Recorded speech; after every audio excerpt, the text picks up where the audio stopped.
Welcome back to Perspective Shift. I'm your host, Leroy Glover, and today we're diving into a simple but powerful truth. The more engaged you are, the greater your results. Whatever you're doing, do it with intent.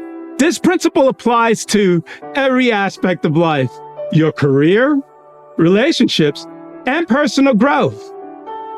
When you show up fully and with purpose, you create better opportunities, deeper connections, and real success.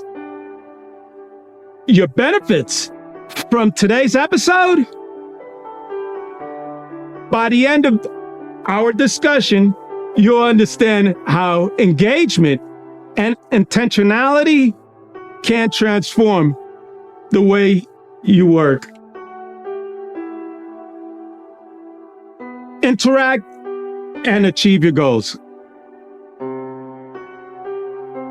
Here's what we'll cover today. Number one, how engagement amplifies success. Number two, why intent creates direction and purpose. And number three, how combining both leads to extraordinary results. Let's get started.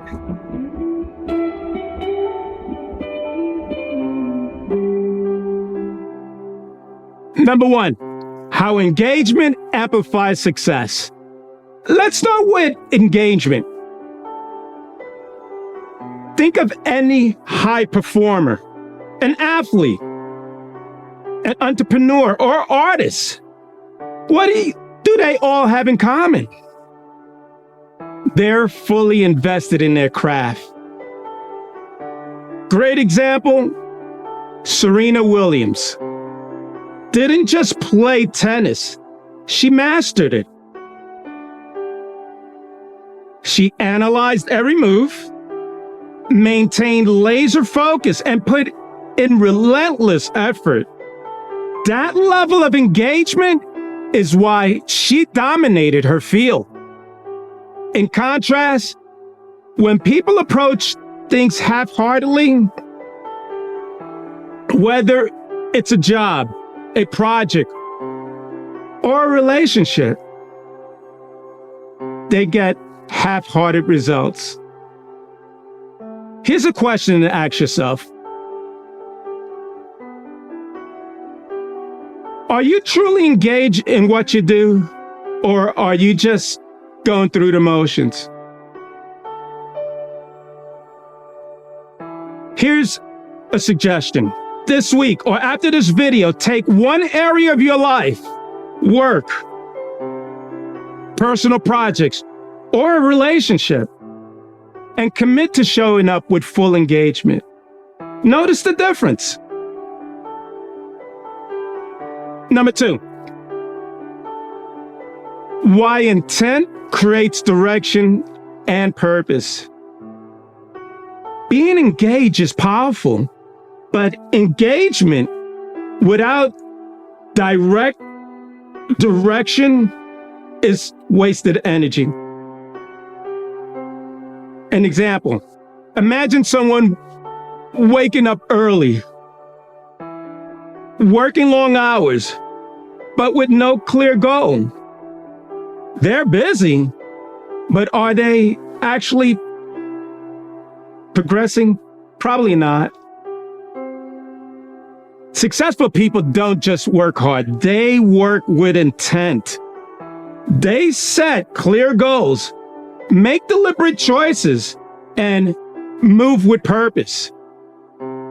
Another example,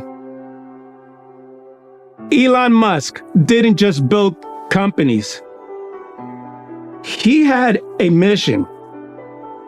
Whether it was revolutionizing space travel or sustainable energy, his intent shaped his success. Here's a key takeaway. Intent gives engagement a destination. Without it, even hard work can become aimless effort. Here's an action step. Before you start your next big task, ask yourself, what's my ultimate goal here?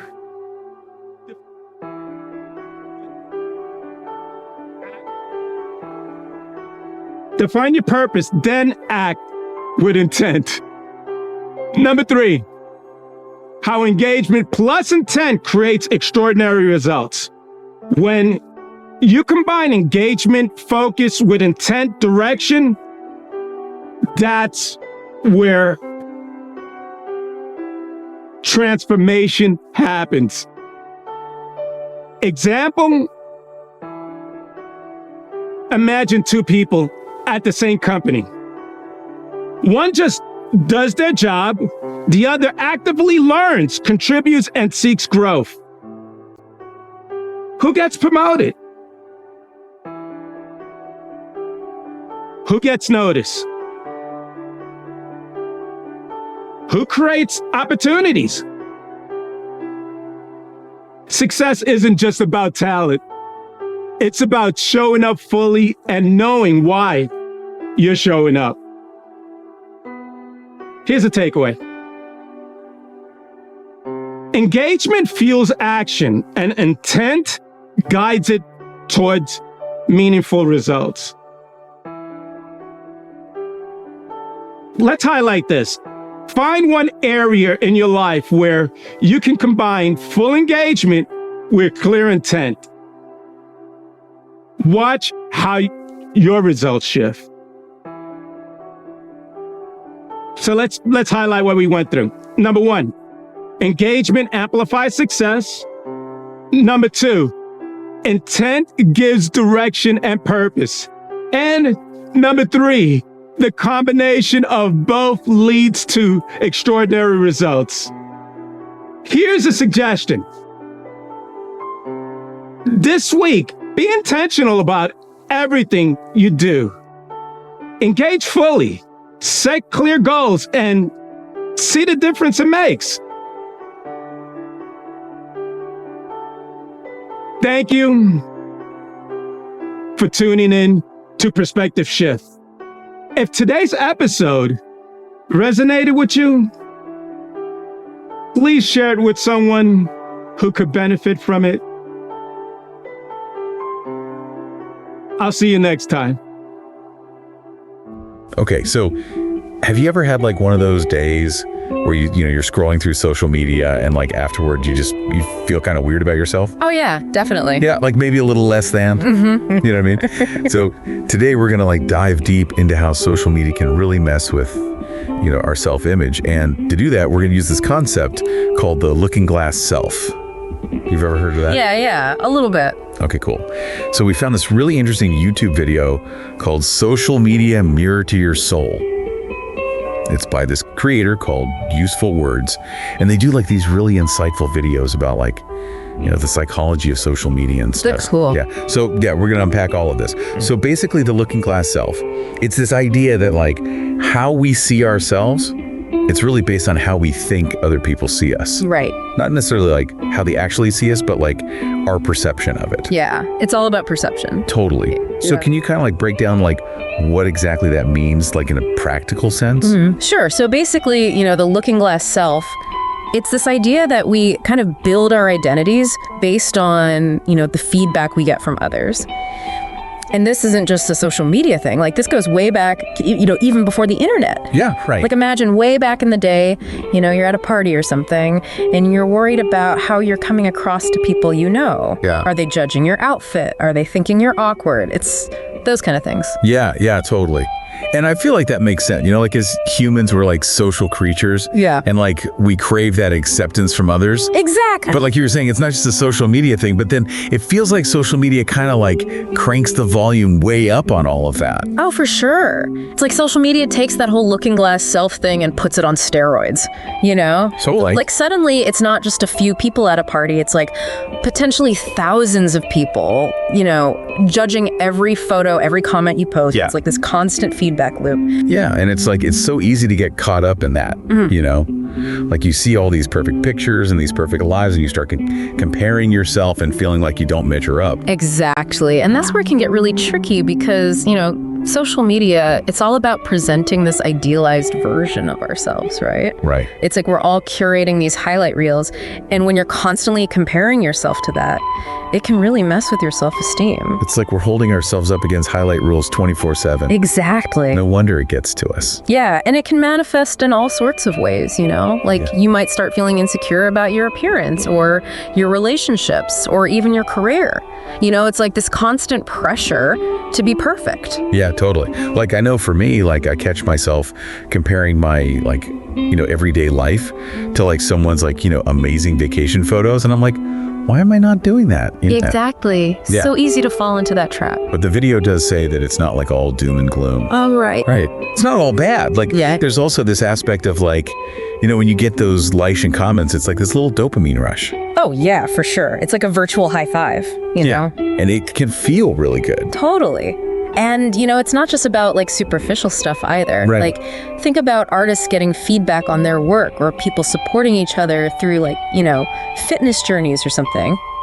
That validation can be incredibly motivating, Right. It's like that sense of community that you were talking about. Exactly. Like it can really make you feel seen and heard. Yeah. And, on a biological level, it actually taps into our brain's reward system. Yeah.